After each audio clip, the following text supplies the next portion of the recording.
तो मूवी की शुरुआत होती है एक ऐसे किलर से जो सड़क के बीचों बीच एक बंदे को ठोक देता है। इस किलर का नाम है चॉय। इसका ठोकने का तरीका बाकी किलरों से थोड़ा नेक्स्ट लेवल का है। क्यों है ये, हमें आगे चलकर पता चलेगा। इसके बाद हम एक लौंडे को देखते हैं जिसका नाम है जेसन, जो सुसाइड करने जा रहा है। तभी वहाँ उसकी मकान मालकिन आकर उससे किराया मांगने लगती है। जेसन ने पिछले 6 महीने से किराया नहीं दिया है। उसके घर की ऐसी हालत देखकर उसकी मकान मालकिन का दिमाग सटक जाता है और उसे सुनाने लगती है। गुस्से में जेसन दरवाजा बंद कर लेता है और कहता है, ये बुढ़िया चैन से मरने भी नहीं देगी। तब उसने सोचा सबसे पहले घर साफ कर लेता हूँ, फिर नहाऊंगा और उसके बाद आराम से मर जाऊंगा। असल में जेसन का सपना था एक्टर बनने का, लेकिन उसकी एक्टिंग ऐसी थी कि कैमरा भी बोलने लगा, भाई तू रहने दे, तुझसे ना हो पाएगा। खैर छोड़ो पुरानी बातें। इसके बाद वह पब्लिक बाथरूम में नहाने के लिए चला गया। वहाँ उसने चोई को अपने हाथ साफ करते हुए देखा। चोई की घड़ी देखकर सोचने लगा कि ये बंदा तो पूरा जिंदा करोड़पति लग रहा है, काश मैं भी ऐसा अमीर होता। जब चोई नहाने के लिए गया तो साबुन पर पैर पड़ने की वजह से वो वहाँ फिसल कर सर के बल नीचे गिर गया और बेहोश हो गया। तभी जेसन के मन में लालच आ गया और उसने अपनी लॉकर की चाबी को चोई की चाबी से बदल दिया और उसके पास अपना सामान रख दिया। फिर उसने चोई के लॉकर से उसका सारा सामान खुद रख लिया और मन ही मन सोचने लगा कि मरने से पहले क्यों ना एक दिन अमीरों वाली जिंदगी जिया जाए। फिर वह सबसे पहले अपनी मकान मालकिन के पास गया और अपना सारा किराया उसके मुंह पर दे मारा। इतना ही नहीं, उसने कई महीनों का एडवांस भी दे मारा। फिर उसके सूट से एक कार की चाबी निकली, जिसके बाद तो मानो वो खुशी से पागल ही हो गया। फिर यहाँ से वह अपनी दोस्त से मिलने गया। वहाँ उसकी दोस्त ने कहा कि अगले महीने मेरी शादी होने वाली है। अब यह सुनकर जेसन का दिल टूट गया, क्योंकि वो उसे पसंद करता था। अब उसे समझ आ चुका था कि पैसों से उसकी जिंदगी नहीं बदल सकती। इसीलिए उसने फैसला किया कि वो यह सब उस आदमी को वापस कर देगा। तब वह सामान लौटाने के लिए हॉस्पिटल गया। वहाँ जेसन ने अपना सामान लेकर चोई का सामान रख दिया,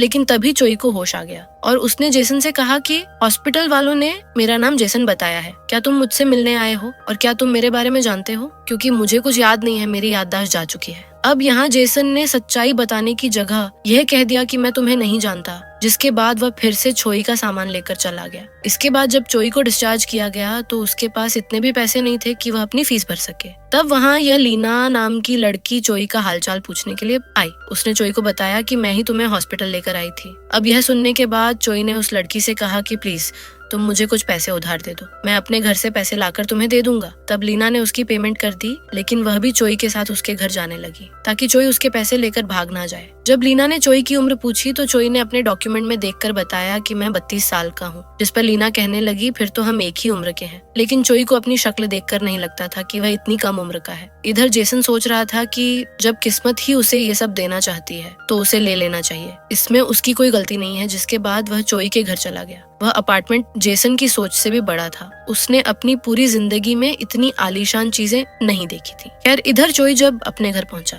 जो कि असल में जेसन का घर है, वहाँ की कबाड़ खाने जैसी हालत देखकर लीना समझ गई अब उसके पैसे तो मिलने से रहे। चोई भी घर की ऐसी हालत देखकर हैरान था। वहाँ जब उसने टूटी हुई रस्सी देखी तो वह सोचने लगा कि शायद मैं खुद को फांसी लगाने की कोशिश कर रहा था, लेकिन मैं ऐसा क्यों करूंगा। वहाँ चोई बहुत ही कंफ्यूज था। इधर जेसन जब टीवी चलाता है तो उसमें सीसीटीवी चलने लगा जिसमें यून नाम की लड़की योगा कर रही थी। उसने चैनल बदलने की कोशिश की, लेकिन सब में यही आ रहा था। तब जेसन इसी सुंदरी को देखने लगा। इधर चोई अपने बारे में जानने के लिए अपने पड़ोसियों से मिलने गया कि शायद वो कुछ उसे बता दे, लेकिन सभी ने उसे भिखारी समझकर भगा दिया। तब वहीं से जा रहे एक बंदे से चोई पूछने लगा कि भाई क्या तुम मुझे जानते हो, लेकिन वो बंदा चोई को मारने लगा। तब चोई ने एक ही घुसंड में उसकी सारी हवाबाजी निकाल दी। अब चोई सोचने लगा कि मैं इतना अच्छा फाइटर हूँ, मुझे तो पता ही नहीं था। इधर जेसन ने सीसीटीवी में देखा कि यून अपने आप को मारने की कोशिश कर रही है। तब वह बहुत डर गया और पुलिस को फोन करने लगा, लेकिन कुछ देर बाद उसने देखा कि यून फिर से जिंदा हो गई और फिर अपने आप को मारने लगी। अब ये सब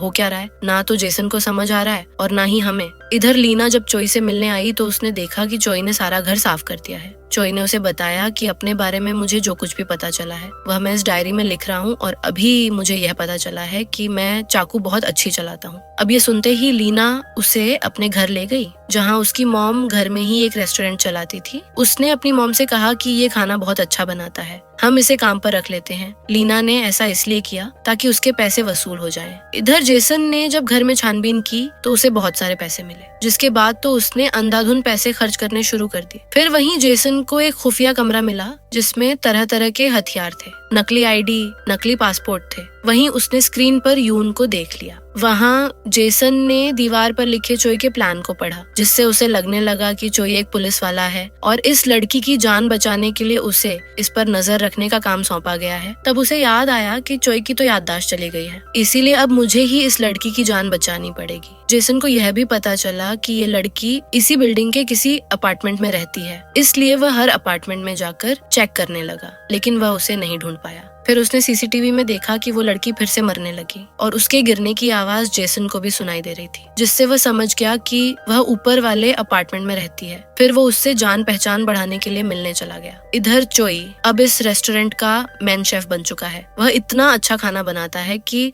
कुछ ही दिनों में उस रेस्टोरेंट के बाहर कस्टमर्स की लाइन लगने लगी। अब उसी रात चोई ने कैलेंडर में देखा कि उसे कल यंगसान स्टेशन पहुंचना है। तब उसने सोचा कि शायद मुझे वहां कुछ अपने बारे में पता चले, इसीलिए वह अगले दिन तैयार होकर वहां पहुंच गया। तब वहां एक आदमी उसे अपने साथ ले गया। क्योंकि जेसन एक एक्टर था, इसीलिए चोई को एक मूवी में काम करने के लिए ले जाया जा रहा है। वहाँ डायरेक्टर को चोई की एक्टिंग कुछ खास पसंद नहीं आती। वह कोई भी सीन ठीक तरीके से नहीं कर पा रहा था, जिससे डायरेक्टर बहुत परेशान हो गया। इधर जेसन यून का पीछा करते हुए एक हॉस्पिटल में पहुंचा, जहां उसे पता चला कि एक आदमी यून पर नजर रखे हुए हैं और उसे देखने के बाद यून भी काफी डर गई। तब यून को बचाने के लिए जेसन उसे साथ लेकर भाग गया। इधर शाम को पैसे लेते वक्त चोई ने इस आदमी से अपने बारे में कुछ डिटेल्स मांगी, जिससे उसे अपने पापा के घर का एड्रेस पता चला, मतलब जेसन के पापा के घर का। फिर वो उस एड्रेस पर पहुंच गया। जेसन के पापा एक बार्बर हैं, यानी लोगों के बाल काटते थे, जो हमेशा अपने बेटे के बारे में ही बात करते रहते हैं। वहाँ चोई चुपचाप जाकर बैठ गया और उन दोनों की बातें सुनने लगा,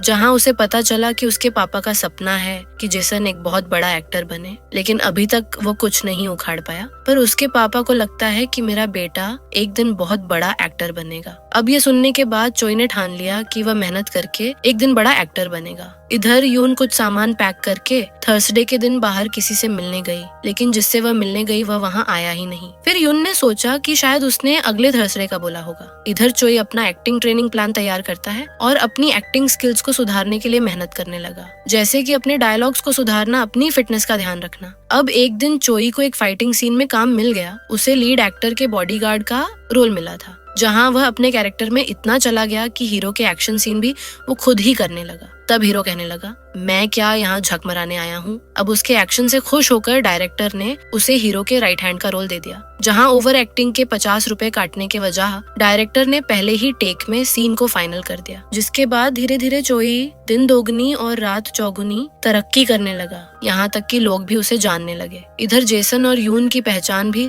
धीरे धीरे बढ़ती जा रही थी, यहाँ तक कि ये पहचान कब प्यार में बदल गई उन दोनों को भी पता नहीं चला। अब ऐसे ही एक दिन जेसन को वहाँ चोई के क्लाइंट का फोन आया। तब उसने चोई बनकर फोन उठाया, जिसके बाद वह चोई बनकर उनसे मिलने भी गया। वहाँ इन्होंने कहा कि तुमने कहा था 25 तारीख तक तुम यून का गेम बजा दोगे, लेकिन वह तो अभी भी जिंदा है। तुम उसका जल्दी से गेम बजाओ, वरना हम ये काम किसी दूसरे किलर को दे देंगे। तब जेसन समझ गया कि चोई कोई पुलिस वाला नहीं है, बल्कि वो एक किलर है जिसे यून को जिंदा मारने का कॉन्ट्रैक्ट मिला है। अब इसलिए वह चोई के प्लान को जानने के लिए उसका पीछा करने लगा, लेकिन चोई ने उसे देख लिया। चोई को लगा कि ये कोई मेरा फैन है जिसे ऑटोग्राफ चाहिए, इसीलिए बेचारा इतनी देर से पीछा कर रहा है। अब उसी रात चोई को एक रोमांटिक सीन शूट करना था। वो एक्शन तो अच्छा करता था, लेकिन रोमांस उसके बस की बात नहीं थी, इसीलिए उस सीन को कल के लिए पोस्टपोन कर दिया गया। जिसके बाद वो लीना से मदद मांगने के लिए गया। चोई कहने लगा कि अगर मैं एक बार प्रैक्टिस कर लूंगा तो कल सीन में अच्छे से कर पाऊंगा। तब लीना ने उसे लाइव प्रैक्टिस करवाई,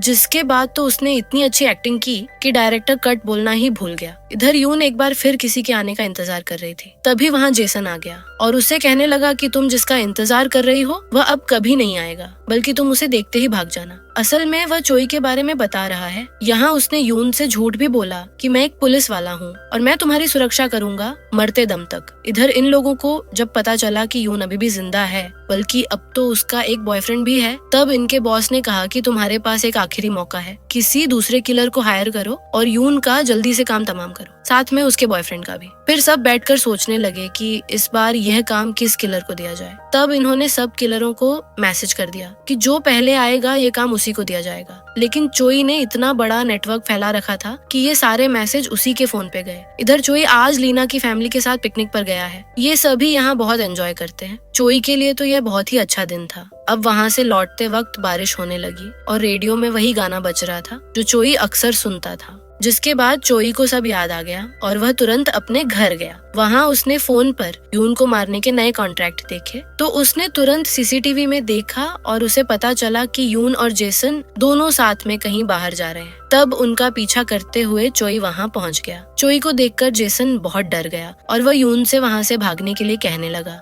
लेकिन यून चोई को देखकर बिल्कुल भी नहीं डरी, बल्कि वह तो ऐसे बात कर रही थी जैसे कि वह चोई को बहुत अच्छे से जानती है। वहाँ चोई ने यून को बताया कि उन लोगों ने अब जेसन को मारने का भी कॉन्ट्रैक्ट दिया है, इसीलिए तुम्हें इस देश को छोड़कर जाना पड़ेगा। लेकिन जेसन को कुछ समझ नहीं आ रहा था ये सब क्या चल रहा है। तब चोई ने जेसन को अपना एक बड़ा राज बताया। असल में चोई है तो एक किलर, लेकिन सिर्फ नाम का, क्योंकि उसे जिस किसी को भी मारने का कॉन्ट्रैक्ट मिलता था वह उसी के पास जाकर उससे नया कॉन्ट्रैक्ट करता था। वो लोगों से कहता था कि कुछ लोग तुम्हें मारना चाहते हैं, अगर तुम जिंदा रहना चाहते हो तो मैं जैसा बताऊं वैसा ही करो। फिर चोई उसकी फेक डेथ प्लान करता था ताकि कॉन्ट्रैक्ट देने वाले को लगे कि वह इंसान सच में मर गया है। बाद में कॉन्ट्रैक्ट के पैसे वह दोनों आपस में बांट लेते हैं। यून के साथ भी कुछ ऐसा ही सीन है, इसीलिए चोई ने उसे बचाने के लिए अपनी निगरानी में रखा था, जहाँ यून अपनी मौत को असली दिखाने के लिए रोज प्रैक्टिस करती थी। लेकिन चोई की याददाश्त जाने की वजह से पूरा प्लान चौपट हो गया एंड इसीलिए अब यून को देश छोड़ना पड़ेगा। यून जेसन को भी अपने साथ चलने के लिए कहती है क्योंकि अब उसकी जान भी खतरे में है। तब जेसन कहने लगा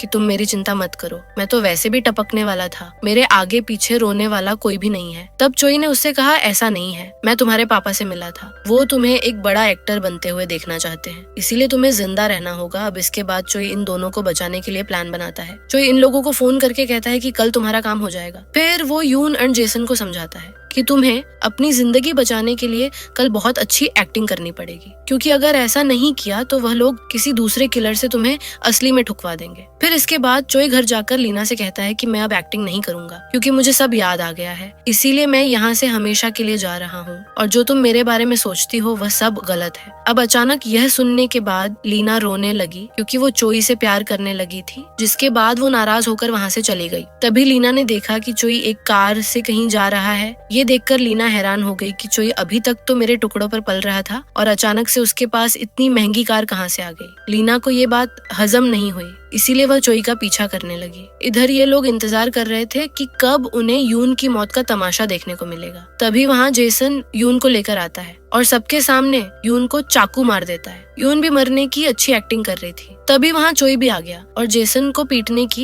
एक्टिंग करने लगा। अब ये लोग ये सोच रहे थे यून के साथ साथ ये दोनों किलर्स भी आपस में लड़कर मर जाएं। इन दोनों की एक्टिंग चल ही रही थी कि तभी वहाँ लीना आ जाती है। लीना की वजह से चोई का अच्छा खासा प्लान खराब होने ही वाला था। तभी चोई लीना को साइड में ले जाकर उसे इशारों में समझाने की कोशिश करने लगा और उसे वहाँ से जाने के लिए कहने लगा, लेकिन लीना कुछ समझने को तैयार ही नहीं थी। तब चोई जेसन को इशारे में कहने लगा, खड़े खड़े क्या मेरा मुंह देख रहा है, तू ही आकर चाकू मार देना। फिर जेसन के चाकू मारते ही चोई ने यून की तरफ इशारा किया, जिसके बाद यून ने एक बड़ा कंटेनर उन पर गिरा दिया। वो कंटेनर नीचे से खुला हुआ था। अब ये देखने के बाद ये लोग बड़े खुश हुए। जब ये आदमी चेक करने के लिए गया तो उसे यून की डेड बॉडी दिखी और वह जैसे ही कंटेनर के पास गया तो जेसन ने नकली खून बहाना शुरू कर दिया, जिससे उस आदमी को पूरा यकीन हो गया। अब इनका बॉस ज्यादा खुश इसलिए था कि यून के साथ साथ वो दोनों किलर भी मारे गए और पैसा भी बच गया। फिर इनके यहाँ से जाते ही ये लोग उस कंटेनर से बाहर आ गए। वहाँ चोई ने लीना को सब बताया, खासकर ये कि उसका नाम जेसन नहीं चोई है और वह 32 साल का नहीं 45 साल का है। ये सुनकर तो लीना के होश उड़ गए क्योंकि चोई लीना के अंकल की उम्र का है। तभी लीना को याद आया कि आज चोई की मूवी के आखिरी सीन का शूट है, इसलिए वह तुरंत चोई को सेट पर लेकर गई, जहाँ चोई स्क्रिप्ट को छोड़कर अपने दिल की बात बोलने लगा, वो भी लीना को देखकर, और तब लीना भी मान गई। फिर चोई लीना की फैमिली के साथ ही रहने लगा और चोई ने अपना पुराना काम छोड़कर एक्टिंग को ही अपना पेशा बना लिया। जेसन ने भी अपने डैड के सपने को पूरा करने के लिए एक्टिंग शुरू कर दी और उसे चोई के साथ एक मूवी में काम करने का मौका भी मिल गया। और मजे की बात यह है कि वह यही मूवी है जिसे इस वक्त आप देख रहे हैं।